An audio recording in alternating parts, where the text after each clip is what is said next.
मैं doctor Kiranjit Singh, assistant professor, रक्षा एवं स्ट्रैटेजी अध्ययन विभाग अर्थात सैन्य विज्ञान विभाग, बीए बीएससी भाग 3 के सत्र 2020-21 के सभी छात्रों का स्वागत करता हूं और इस वर्ष की नवीन परिस्थितियों के अनुरूप आपको ढालने और साथ में ले चलने का प्रयास कर रहा हूं। जहां तक बीए बीएससी भाग 1 की बात थी,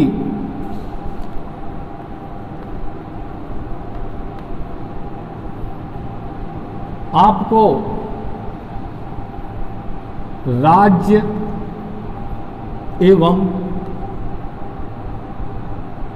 सेना के बारे में ज्ञान प्रदान किया गया।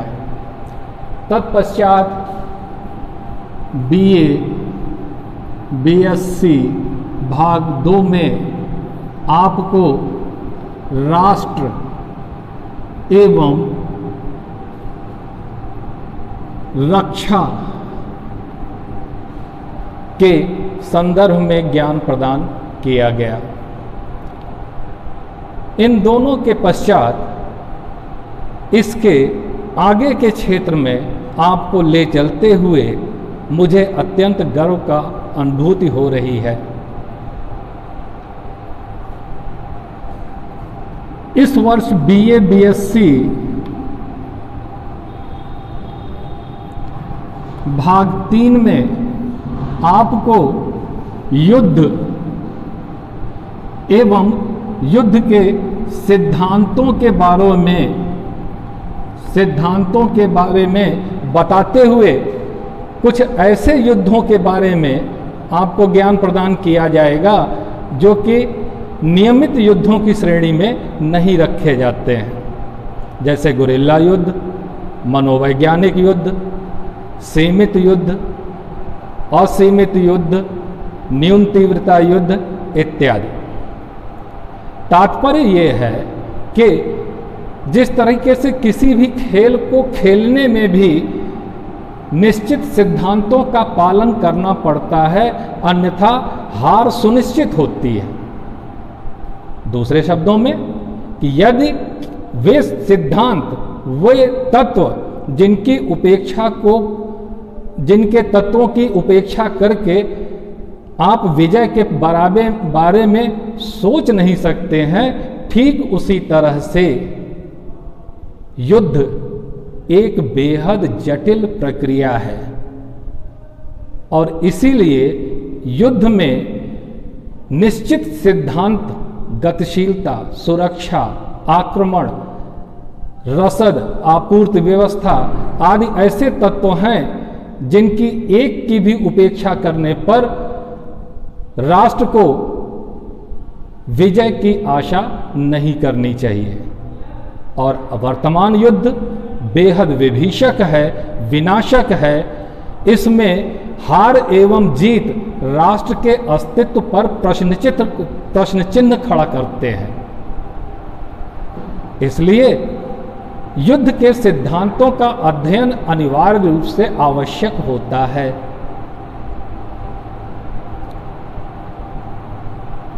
इसके पश्चात ये सिद्धांत आज के नहीं है। ये सिद्धांत जिस समय से राज्य, सैन्य, राष्ट्र, रक्षा, सुरक्षा का विकास हो रहा था, उसी दौरान समय समय पर कई विचारकों, Sun Tzu, Chanakya, general Jomini, Liddell Hart, Mackinder, AT Mahan इत्यादि ने युद्धों का समय समय पर अध्ययन करके विकसित किए हैं। और ऑन वार क्लासविट्स की बुक्स, उसमें जिसे कि हम युद्ध की छेद की बाइबिल कहते हैं, उसमें उल्लिखित है। इन सिद्धांतों की उपेक्षा एक राष्ट्र के लिए, सेना के लिए बेहद घातक होती हैं। इसके पश्चात हम लोग आते हैं BA BSc भाग 3 के पाठ्यक्रम पर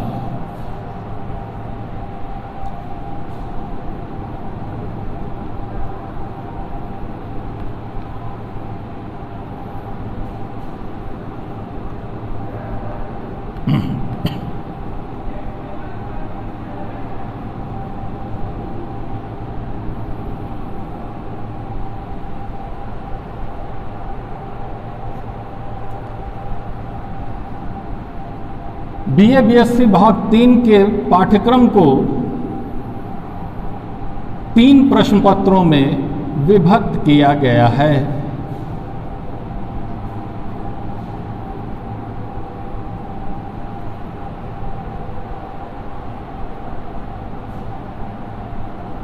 प्रथम प्रश्न पत्र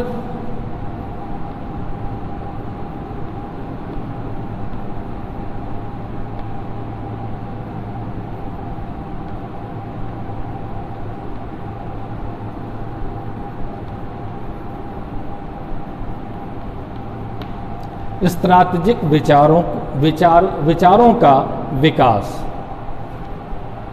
द्वितीय प्रश्न पत्र सैन्य मनोविज्ञान और तृतीय प्रश्न पत्र युद्ध का अध्ययन। प्रथम प्रश्न पत्र स्ट्रैटेजिक विचारों का विकास, ये आपको इसका ज्ञान, इसका अध्ययन आपको कराएंगे हमारे विभाग अध्यक्ष डॉक्टर राजदेव। द्वितीय प्रश्न पत्र का अध्ययन अध्यापन का कार्य किया जाएगा हमारे सुयोग्य अध्यापक डॉक्टर अमिताभ सिंह के द्वारा। और तृतीय प्रश्न पत्र का अध्ययन अध्यापन की जिम्मेदारी निभाएंगे मैं स्वयं डॉक्टर किरणजीत सिंह, सैन्य विज्ञान विभाग, रक्षा एवं स्ट्रैटेजिक अध्ययन विभाग, विश्वनाथ PG कॉलेज कलान, सुल्तानपुर। अब सिलेबस की बात करते हैं। सबसे पहले नंबर 1 स्ट्रैटेजिक विचारों का विकास।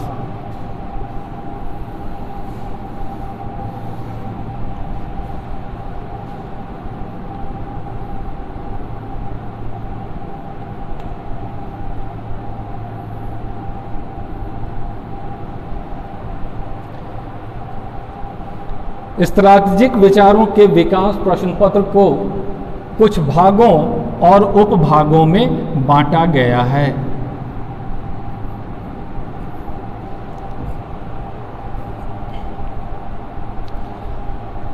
सर्वप्रथम पहले यूनिट का शीर्षक है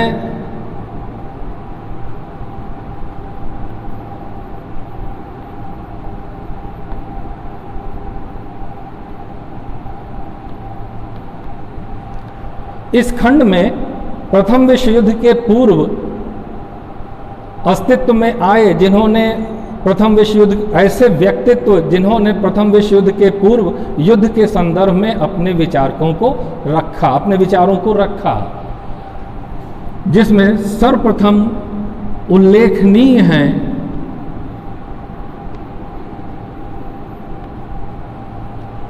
सुन त्जू,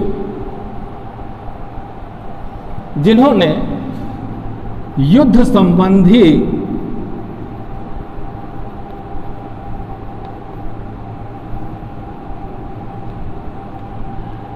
विचारों का प्रतिपादन किया।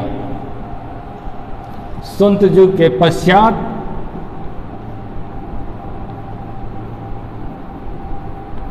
मैकियावेली,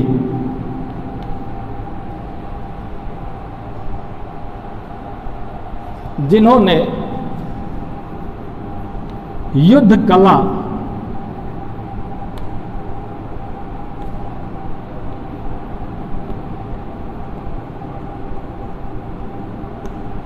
के पुनर्उद्भव पर व्याख्यान दिए। किस तरह से तलवारों, धनुष बाणों, अश्वारोहियों से लड़ने वाली सेना राइफलों, तोपों, टैंकों और बंदूकों की सहायता से परिवर्तित हुई। इसके पश्चात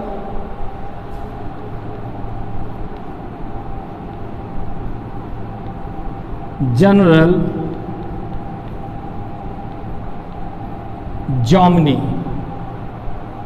जॉमनी ने स्ट्रैटेजी,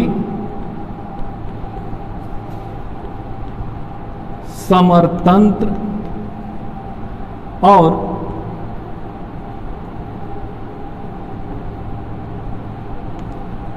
संभरण, लॉजिस्टिक को परिभाषित किया, निरूपित किया और इनके महत्व को स्थापित किया। जनरल जॉमनी के पश्चात आज तक सर्वाधिक उल्लेखनीय नाम आता है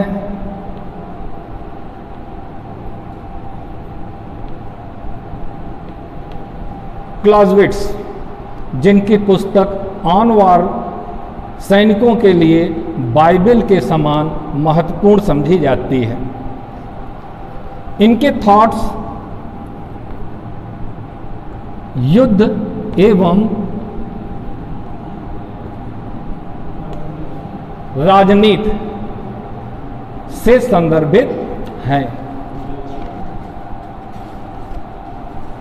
इसके पश्चात प्रथम विश्व युद्ध हुआ।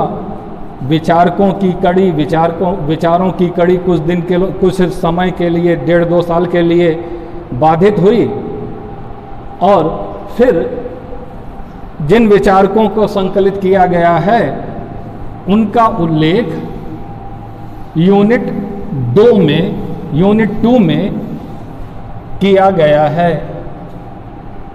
और इसका शीर्षक है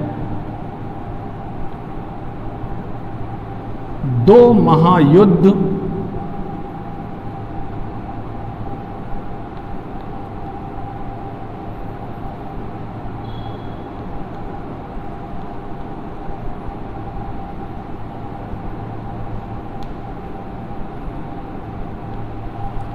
दोनों महायुद्धों के मध्य का काल। इस दौरान में पूंजीवादी विचारकों के साथ साथ साम्यवादी विचारकों का भी बोलाबाला रहा, जिसमें जर्मन, रशियन और चाइनीज विचारकों ने प्रमुखता से अपना स्थान बनाया। सर्वप्रथम उल्लेखनीय है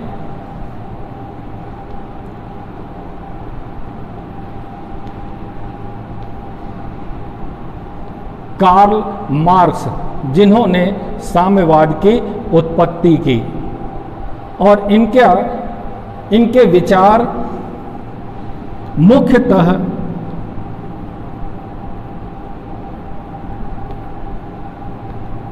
औद्योगिक समाज पर निर्भर करते थे।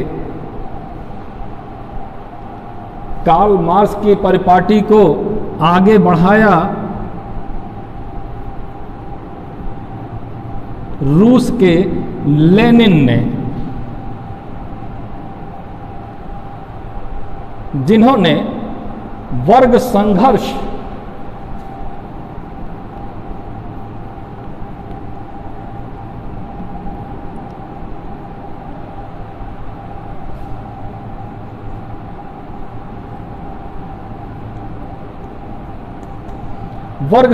की अवधारणा को पुष्पित, पल्लवित और स्थापित किया।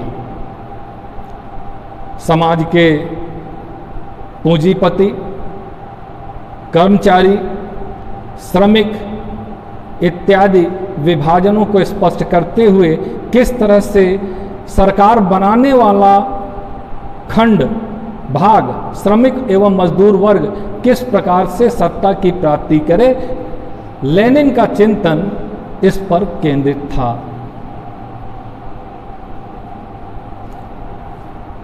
लेनिन के पश्चात आधुनिक युद्ध शैली में वायुसेना की भूमिका को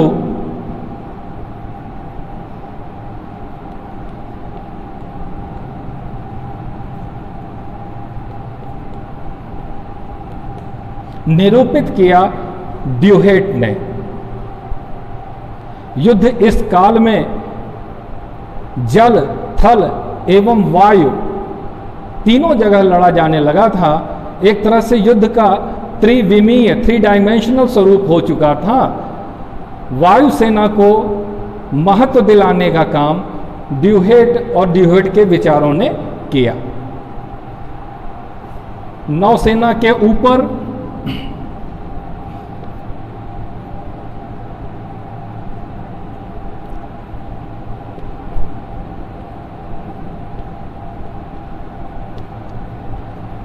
एटी महान ने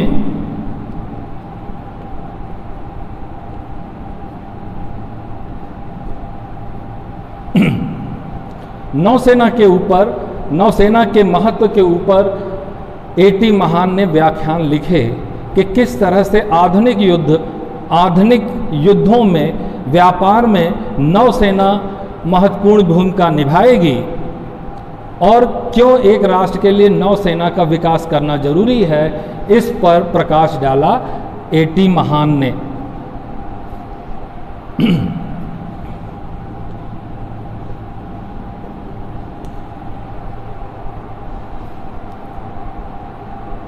इसके पश्चात थल सेना के लिए, इसके पश्चात थल सेना की यांत्रिक वाहनों और टैंकों पर के महत्व पर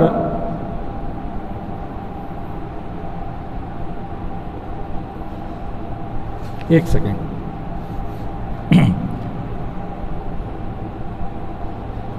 लिटिल हार्ट ने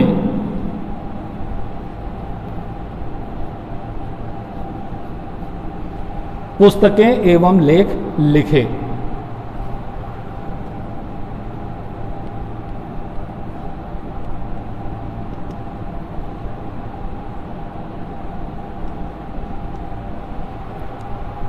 और पैदल सेना के महत्व को एक बार पुनः स्थापित किया।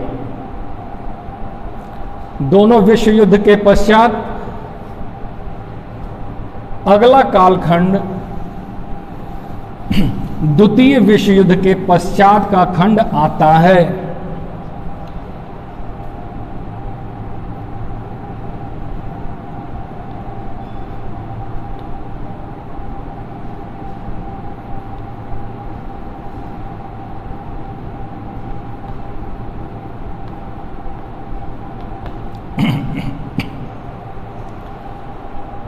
जहां अमेरिका ने जापान पर एटम बम गिरा करके, अणु बम गिरा करके पैदल सेना, यांत्रिक सेना का महत्व कमतर कर दिया था, वहीं द्वितीय विश्व युद्ध के पश्चात कार्ल माओसेतुंग और चीगुएरा जैसे विचारकों ने, माओसेतुंग और चीगुएरा जैसे विचारकों ने अनियमित युद्ध कला, गुरिल्ला युद्ध कर्म पर प्रकाश डालते हुए आणविक युद्ध में पैदल सेना, अनियमित सेना के महत्व को इस खंड में निरूपित किया। सर्वप्रथम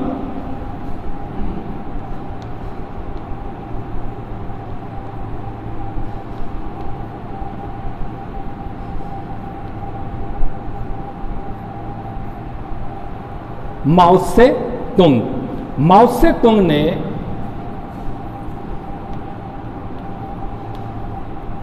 क्रांतिकारी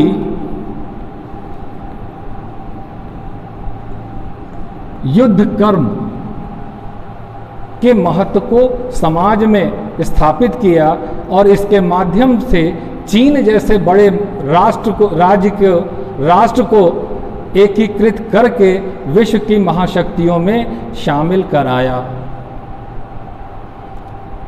फिर इसके पश्चात आपका अध्ययन बिंदु होंगे ची ग्वेरा, जिन्होंने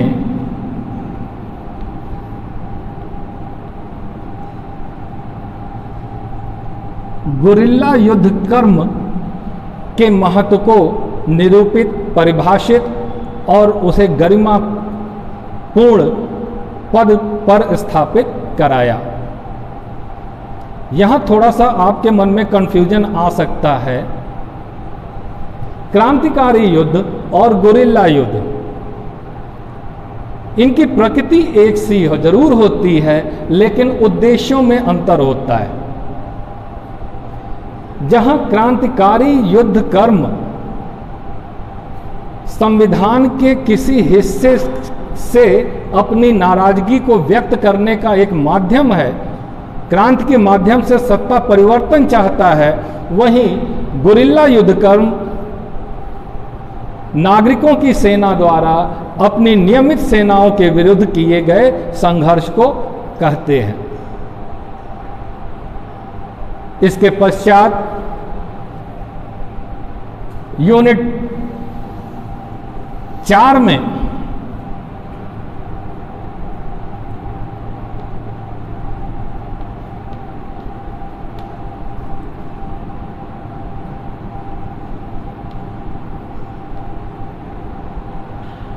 आधुनिक काल, जो वर्तमान समय चल रहा है, उसमें जो हमारी परंपरागत युद्ध शैली थी, उसके स्थान पर कुछ नवीन प्रकार के प्रयोग किए जाने लगे, जिसमें सेनाएं सीधे तौर से सम्मिलित नहीं होती थी।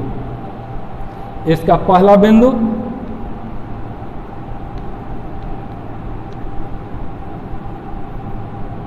भयाद्वहन के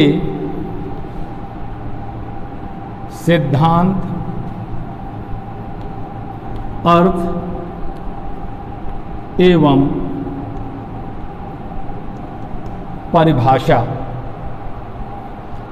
भयाद्वहन एक ऐसी प्रक्रिया है जिसमें आप शत्रु से बिना लड़े हुए अपनी इच्छित वस्तुएं या हितों को हासिल करने का प्रयास करते हैं। केवल धमकी देकर के आप युद्ध लड़ करके जो लक्ष्य प्राप्त किए जाते हैं, उन्हें प्राप्त करने की कोशिश करते हैं। इसी को हम भयाद्वहन कहते हैं। इसके पश्चात अत्यंत महत्वपूर्ण बिंदु, अक्सर प्रतियोगी परीक्षाओं में पूछा जाता है,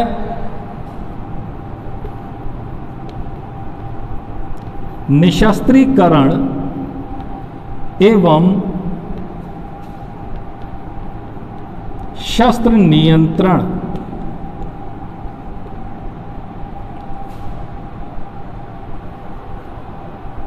शाब्दिक रूप से दोनों एक दूसरे के पर्यायवाची महसूस होते हैं, लेकिन जहां निशस्त्रीकरण में शस्त्रों के अस्तित्व को ही समाप्त करने के प्रयास निशस्त्रीकरण कहलाते हैं, और वहीं दूसरी तरफ शस्त्र नियंत्रण, शस्त्रों की संख्या एवं उनके प्रकारों पर अंकुश लगाने का प्रयास किया जाता है। इस बिंदु को, इन प्रयासों को हम निशस्त्रीकरण एवं शस्त्र नियंत्रण कहते हैं। उपयोग, परिभाषा एवं क्षेत्र, संभावनाएं इत्यादि बिंदु का अध्ययन आप इस बिंदु के अंतर्गत करेंगे।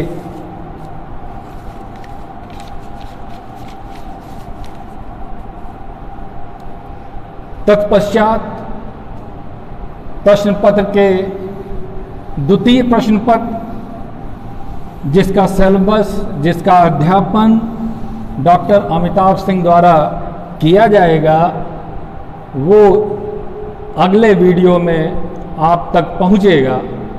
इसके बाद हम आते हैं तीसरे प्रश्न पत्र पर, जिसका शीर्षक है युद्ध का अध्ययन।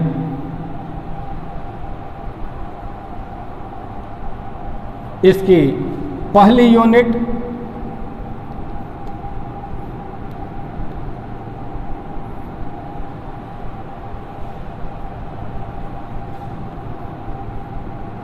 युद्ध अर्थ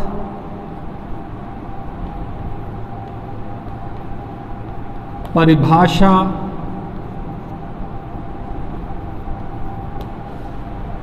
कारण। युद्ध का अर्थ क्या है, युद्ध की परिभाषाएं क्या हैं, युद्ध के कारण क्या हैं और युद्ध के क्षेत्र कौन कौन से हैं।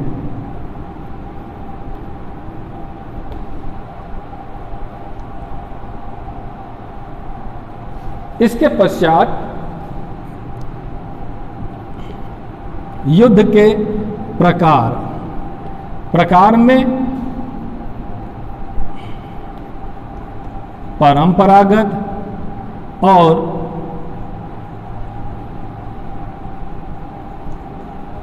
अपरंपरागत दोनों प्रकार के युद्धों का सांगोपांग विस्तृत विवेचना की जाएगी।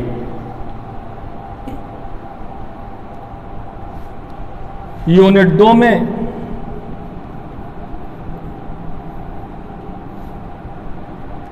स्ट्रैटेजी,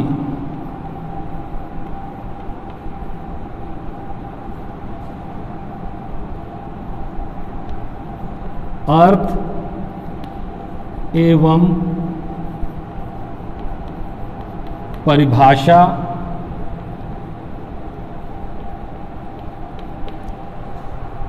स्ट्रैटेजी के क्षेत्र,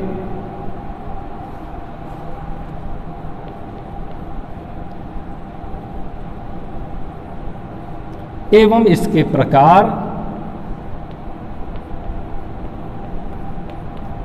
महान स्ट्रैटेजी एवं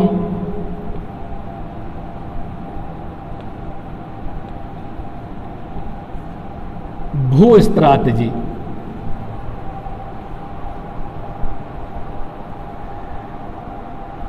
स्ट्रैटेजी के 2 स्वरूप और इनका अगले बिंदु में अध्ययन किया जाएगा।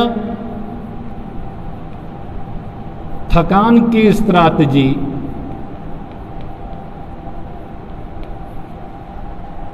एवं नाश की स्ट्रैटेजी। थकान की स्ट्रैटेजी और नाश की स्ट्रैटेजी, शत्रु सेना को थकाकर पराजित करना और शत्रु के संपूर्ण विनाश की स्ट्रैटेजी के बारे में अध्ययन किया जाएगा। समरतंत्र से छोटा स्वरूप, एक समरतंत्र में कई छोटी इकाई, एक युद्ध क्षेत्र में, विस्तृत युद्ध क्षेत्र में स्ट्रैटेजी और विस्तृत युद्ध के छोटे छोटे हिस्से में सैनिकों के छोटे दल जो गतिविधि करते हैं उसे हम समरतंत्र कहते हैं। इसका अध्ययन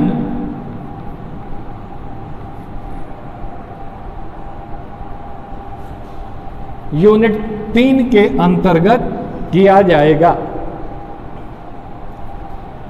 इस भाग के उपभाग हैं अर्थ एवं परिभाषा, इसके क्षेत्र। यहां पर एक नवीन प्रकार के बिंदु आप पढ़ेंगे दूसरे में,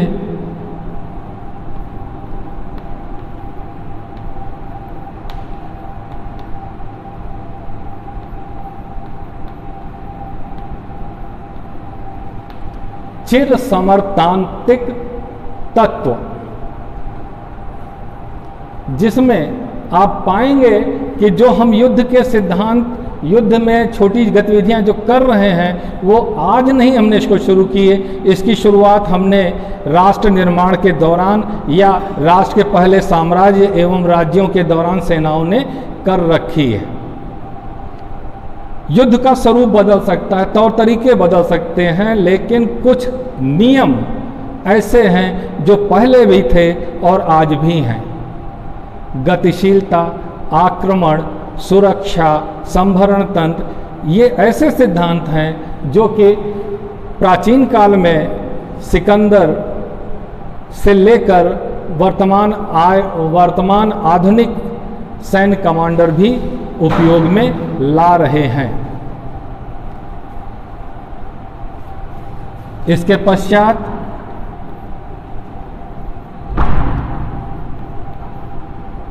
स्ट्रैटेजी एवं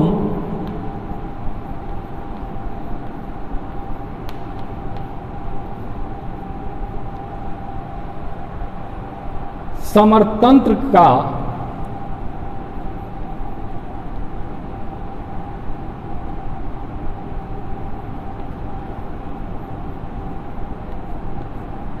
संयोजन। स्ट्रैटेजी एक बृहद क्षेत्रीय गतिविधि है और समरतंत्र एक छोटे से क्षेत्र में छोटी यूनिट द्वारा की गई संक्रियाओं को कहते हैं। तो कुछ न कुछ क्षेत्र ऐसे होते हैं जिसमें स्ट्रैटेजी एवं समरतंत्र का संयोजन विज्ञान की भाषा में संलयन, इंग्लिश में फ्यूजन, मिलाप होता है। उन क्षेत्रों की क्या विशेषताएं होती हैं वो इस बिंदु के अंतर्गत आपको ज्ञान प्रदान किया जाएगा। यूनिट 4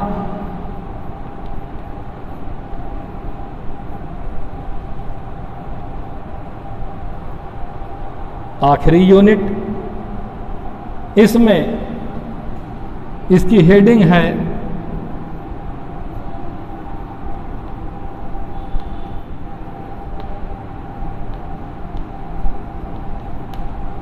युद्ध के कारण एवं प्रकार। पहला बिंदु है युद्ध के राजनीतिक, आर्थिक, सामाजिक एवं सैन्य कारण। युद्ध लड़ने के सभी कारणों का राजनीतिक, आर्थिक, सामाजिक एवं सैन्य कारणों में विभक्तिकरण करते हुए कारणों की खोज की जाएगी कि युद्ध से बचना हो तो किन कारणों को उत्पत्ति से पहले ही समाप्त करना आवश्यक है। इसके पश्चात शीत युद्ध,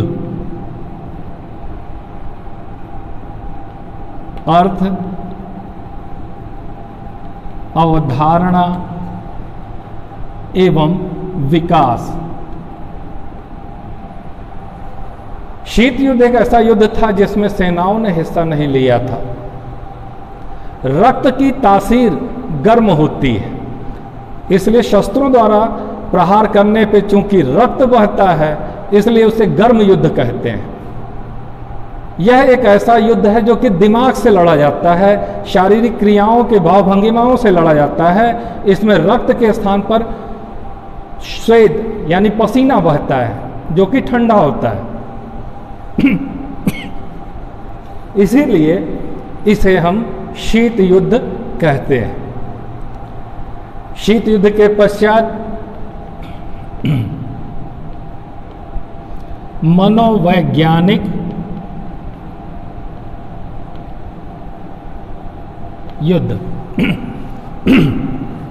यद्यपि ये टॉपिक एक प्रश्न पत्र के रूप में, दूसरे प्रश्न पत्र के रूप में आपको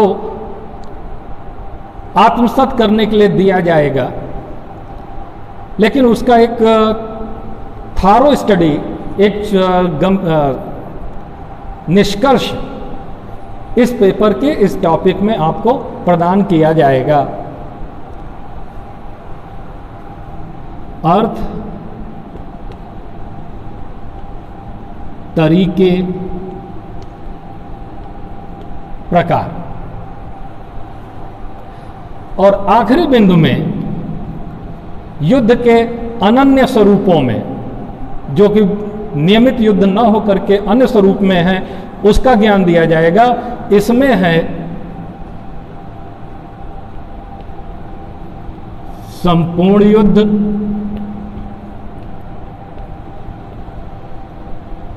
सीमित युद्ध,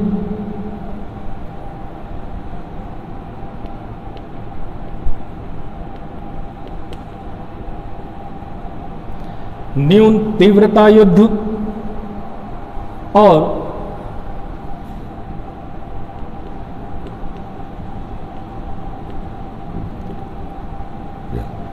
आणविक युद्ध।